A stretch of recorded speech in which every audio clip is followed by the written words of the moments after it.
కయ్యానికైనా బియ్యానికైనా సమానంగా ఉండాలంటారు కదా. అట్లనే నిన్నయాల రాజకీయాలలో కూడా అదే ఫార్ములాను ఫాలో అవుతున్నారు.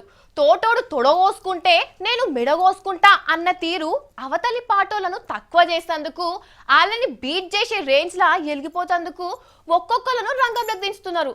కానీ ఇసోంటి టెక్నిక్లను కూడా ఫాలో అవుతారు అనేది వీళ్ళని చూసినాకనే అర్థమైంది నాకు. నిన్నయాల రాజకీయాల ఘాటు తిట్లే కాదు, తకిటలు కూడా వస్తున్నాయి. ఉత్త మాటలే కాదు, సప్త స్వరాలు కూడా సందడి చేస్తున్నాయి. మా పార్టీ మీద జరంత దయ చూపిరని సంగీత దర్శకులు కూడా లైన్ కడుతున్నారు.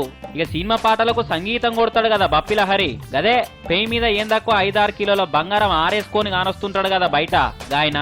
తెలుగులో తక్కువనే గాని హిందీ సినిమాలకు చాలా పాటలకే సంగీతం దంచి కొట్టిండు. అదే బప్పిల హరి పువ్వుల గులవాడి బెంగాల్ శ్రీరాంపూర్కి వెళ్ళి పోటీకి కూడా నిలబడ్డాడు. ఇక నిలబడ్డాయన ఉట్టిగా సొంత పార్టీ డబ్బ కొట్టుకుంటా రాగాలు తీస్తాడా?